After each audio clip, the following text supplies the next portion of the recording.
malgré l'absence de ma moustache, on va pas faire un maquillage Wolverine. Je sais pas pourquoi ça me fait penser à ça. J'ai rasé ma moustache pour le maquillage. J'avais envie. Voilà. C'était une connerie peut-être, mais demain on verra plus rien. Aujourd'hui, on va passer sur un maquillage où je ne suis pas spécialement à l'aise, tout simplement parce que je vais cacher mes sourcils.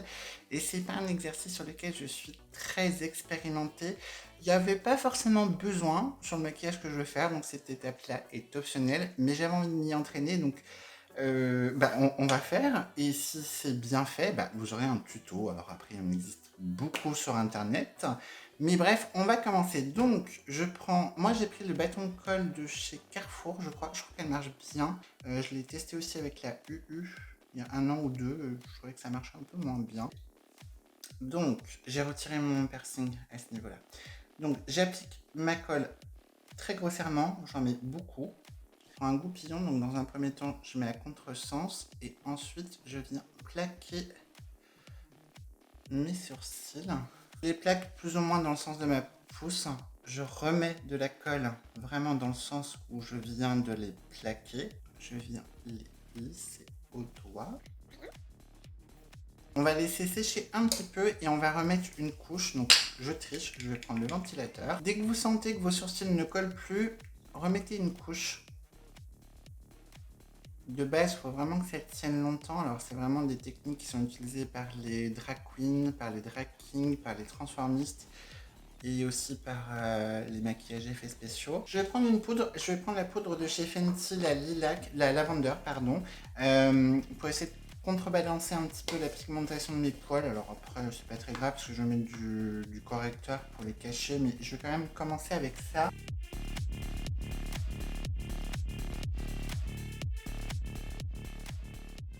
Et maintenant, je vais appliquer un anti-cerne. Donc là, pour le coup, je vais prendre un anti-cerne qui est extrêmement couvrant et assez clair. Je vais prendre la teinte 21 de chez Juvia's Place. Donc je vais en appliquer assez généreusement. Donc je me sers de l'embout. Avec une éponge, c'est optionnel, mais je viens lisser un petit peu cette partie-là. Une fois que c'est assez lissé, que j'ai pas trop de surépaisseur, je vais repoudrer. Donc je reprends toujours la poudre de chez Fenty. Et là, j'en ai appliqué quand même assez généreusement. C'est pas parfait, mais ils sont relativement bien cachés. Donc, je vais passer à mon teint. Là, je vais faire un teint assez classique. Je vais mélanger le fond de teint Airbrush Flawless de chez Charlotte Tilbury avec l'accord nude parfait de chez L'Oréal en teinte 2-3 et la teinte 3 Cool de chez Charlotte.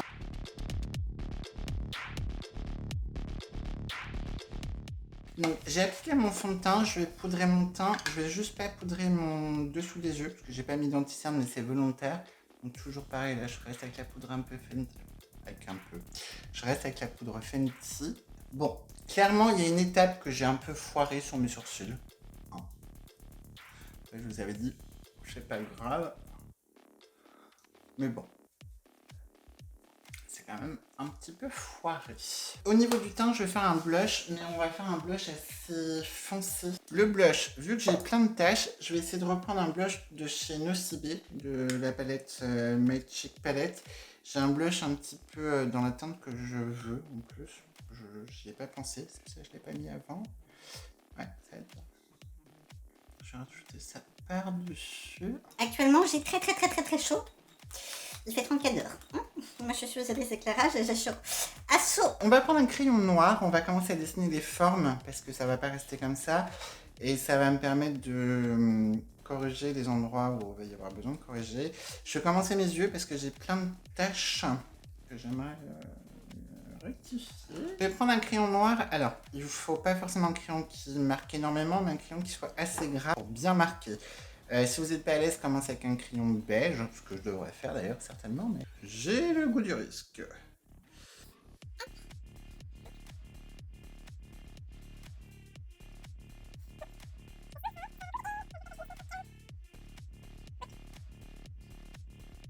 Bon, écoutez, la symétrie, c'est très 2018. Hein.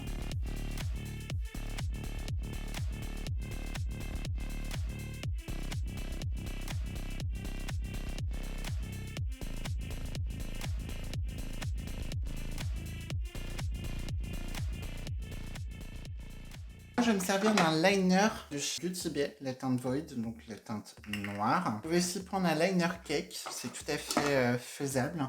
Et c'est même d'ailleurs un peu plus sécurisant si vous avez peur. Mais moi, je veux vraiment quelque chose de bien intense. J'ai mis une petite goutte du Duraline de chez Inglot pour le fluidifier. On va reprendre les contours.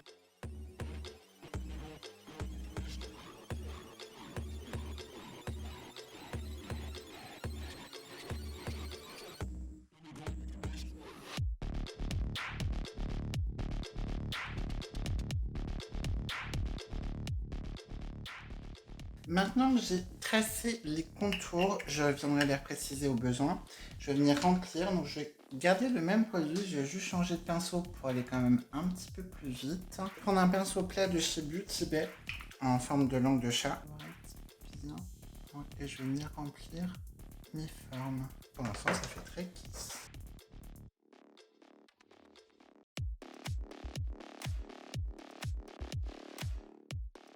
Donc avant de continuer mes yeux, je vais laisser donc le temps à mon liner de sécher parce qu'il y a quand même une grosse surface et ayant rajouté du Duraline, ça va être assez long à sécher. Je vais m'occuper de ma bouche. Là je passe un liner cake, je prends la teinte Jade de chez Shein, donc les Epic Liner. Et là on va se dessiner un joli sourire. Droit ça aurait été mieux quand même.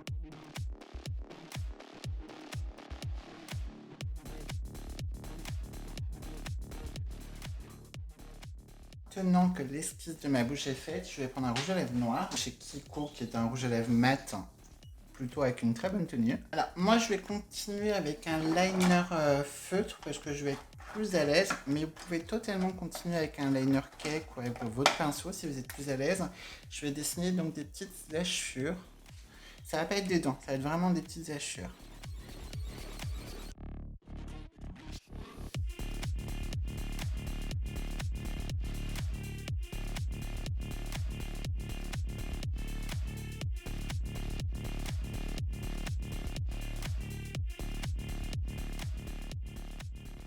Donc, avec le même pinceau que j'ai pris pour mon liner cake, je vais reprendre mon rouge à lèvres noir et je vais venir combler les petits espaces où il y a des trous.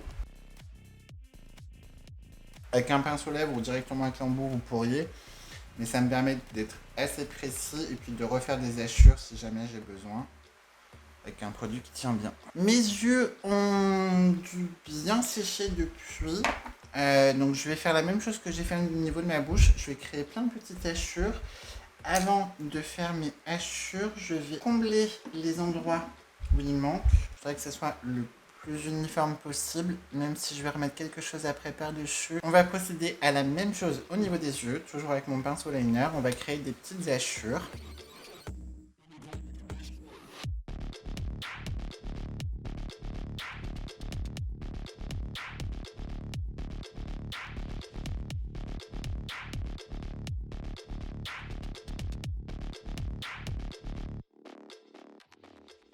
Maintenant que mes petites hachures sont faites, je vais mettre mes lentilles. Avant de mettre mon crayon dans ma muqueuse, je préférais les mettre après parce que vous voyez, il y a eu un moment où je me suis mis un petit peu d'eyeliner dans l'œil. Ça m'a pas vraiment fait mal, ça m'a un peu chatouillé, mais pas fait mal. Mais avec les lentilles, ça aurait pu être gênant. Donc là, je mets des lentilles noires. Parce que j'ai un maquillage noir. Ça chatouille un petit peu. On va pleurer. C'est pas grave, mon liner il est waterproof. Maintenant on va mettre du crayon dans la muqueuse parce que là il n'y a vraiment pas le choix.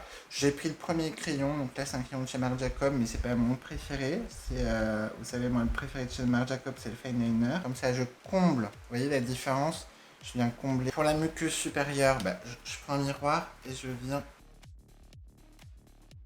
Donc pour bien unifier et être sûr que j'ai pas de manque, j'ai appliqué un fard mat noir. Donc c'est ce que je vais faire sur l'autre côté. Donc j'ai pris un petit pinceau applicateur qui est assez précis pour bien appliquer mes pigments, que ça chute pas trop, mais qui est pas trop petit non plus pour pas que ça me prenne 1000 ans. Je vais venir me servir de la palette de chez Beauty Bay Edge of Opulence, mais là pour le coup on s'en fiche un peu, c'est surtout que je vais me prendre cette teinte là, un bleu nuit lumineux. N'importe quelle teinte lumineuse sera intéressante. Je vous conseille plutôt des bleus ou des violets ou vraiment des couleurs quand même assez sombres. Je vais prendre un pinceau assez souple. Donc là, je prends un 221 de chez Jazzeup. Je ne vais pas forcément prélever beaucoup de matière, vous voyez, dans un premier temps. Et je vais venir juste apporter un peu de nuance. Ça sera assez subtil, mais ça va quand même rapporter un petit peu de lumière, mais tout en gardant la profondeur du noir. Je le fais après avoir tout poudré avec une teinte noire mat, parce que je veux pas une intensité.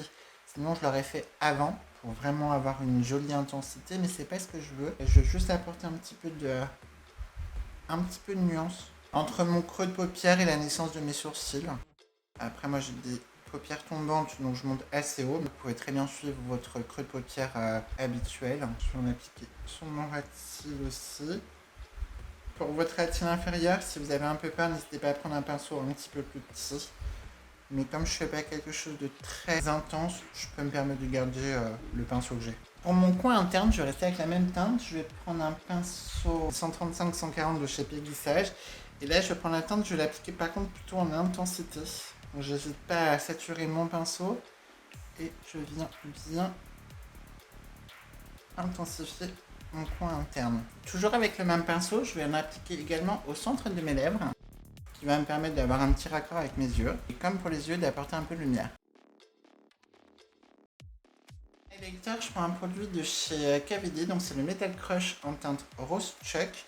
Je vais prendre un pinceau highlighter assez souple pour vraiment juste agripper, on va dire, les paillettes et les nacres et apporter vraiment une petite touche. Donc comme j'ai un petit peu mangé mon noir avec mon highlighter, je reprends mon pinceau. Il reste un peu de matière dessus, ça me suffit. Juste pour enlever l'highlighter et puis remettre un petit peu de mat. Je vais mettre du spray de Wet n Wild Be My Honey. Tant que je suis chez KVD, je vais prendre son mascara, je vais prendre le Go Big Go Home pour noircir un peu mes cils. Là, le but, c'est pas forcément, je veux pas mettre de faux cils, ni vraiment les mettre en valeur. Je veux juste légèrement les noircir pour être sûr que j'ai pas de poudre, pour pas que j'ai de petits dépôts blancs ou un peu gris ou autre. Après, si vous voulez mettre des faux cils, vous pouvez. Je vous conseillerais de les teindre plutôt en bleu pour les faire ressortir, ou même mettre un mascara bleu, ça pourrait être assez sympa. Si vous restez dans les mêmes couleurs que ce que moi j'ai fait, c'est-à-dire avec les lèvres un petit peu bleutées, le coin interne un peu bleuté, ça pourrait être intéressant. Je n'ai pas spécialement envie, mais c'est une option totalement intéressante. À ce stade-là, je pense qu'on pourrait dire que c'est terminé et effectivement, le maquillage en soi est terminé. Il n'y a pas forcément besoin de rajouter grand chose. J'ai envie de tester de rajouter des petites face gems. Ça, je les ai achetés sur Shein ou AliExpress. Je crois que c'était sur Shein. J'ai envie de tester, c'est peut-être pas une bonne idée, vous pourriez peut-être rester comme ça au niveau du maquillage, mais j'ai envie d'apporter un petit peu de plus de bling bling. Je me dis que sur des yeux, ça pourrait être assez sympa. Oh mais j'aime bien. Ça cache un peu ce que j'ai en dessous, mais écoutez, je crois que j'aime bien. Vous me direz dans les commentaires si vous préfériez avant ou après avec les face gems, mais j'aime bien les deux. Voilà pour le tuto, j'espère que ça vous a plu. Alors clairement c'était assez long à faire, je ne vous le cacherai pas. Je crois que c'est un des maquillages les plus longs que j'ai fait sur ma série Halloween. En tout cas à l'heure actuelle où je tourne cette vidéo, c'est le plus long. Ce qui m'a pris le plus de temps, c'est notamment les hachures, parce que c'est assez long à faire, mais je trouve que ça donne vraiment un rendu beaucoup plus abouti que juste faire un sourire noir et quelques petits traits. Je trouve que ça apporte vraiment une plus-value, je trouve que ça donne vraiment un aspect beaucoup plus fini, beaucoup plus qualitatif à juste un sourire noir. Donc ça prend un petit peu de temps. Alors il y a des endroits où c'est assez facile, notamment moi je suis droitier, donc il y a vraiment toutes les hachures qui vont dans ce sens-là où ça va très vite. Les hachures où je vais à contresens, c'est un petit peu plus laborieux, mais ça se fait. Pourtant, je suis pas très douée en dessin, je m'en suis plutôt bien sortie. Donc, c'est quelque chose qui se fait assez facilement. Le fait de remplir toute la base en noir, ça prend du temps. Voilà, mais j'avais envie. Alors, clairement, le blush, moi j'aime bien. Je trouve que ça donne un peu de dimension. Il manquerait peut-être quelque chose, peut-être une petite couronne sur le dessus. Est-ce que si je mettais ça... Ouh, c'est beau! Oh! Oh! Voilà, c'est tout ce qui manquait. Ah oui, non, c'est parfait comme ça, je trouve. Oui, je sais, je la recycle depuis 3 ans, cette couronne. Mais écoutez, elle est belle, moi je l'aime bien, donc je la recycle. C'est un maquillage quand même qui prend du temps. J'ai pas regardé réellement combien de temps j'ai mis, mais je pense que ça prend une bonne heure et demie. Ouais, je pense qu'il faut compter quand même 1h15 à 1h30 pour vraiment tout faire. Le maquillage du temps est assez optionnel, bien entendu. Mais par contre, c'est vrai que le fait de tout remplir en noir, de faire toutes les hachures, ça prend du temps. Mais je trouve que toutes les petites hachures noires, c'est ce qui apporte une plus-value. C'est ce qui permet vraiment d'avoir un aspect un petit peu plus fignolé au niveau de votre maquillage. Et franchement, c'est quelque chose que j'aime beaucoup. Je trouve ça très joli. Et ça transforme un make-up un peu brouillon en quelque chose d'un peu plus abouti. Les Face Gem, je trouve ça très joli. J'ai bien aimé quand je ne les avais pas. J'aime bien avec. Je trouve que ça apporte beaucoup plus de lumière. Mais j'aime bien les deux. Donc dites-moi en commentaire si vous préfériez quand je n'avais pas encore mis les Face Gem ou si finalement avec les petits strass ça vous plaît. Dites-moi si vous êtes plutôt la team noir mat ou des petits strass. Voilà, dites-moi ça. Et moi je vous retrouve bientôt pour une prochaine vidéo. Halloween. Bisous les poulets.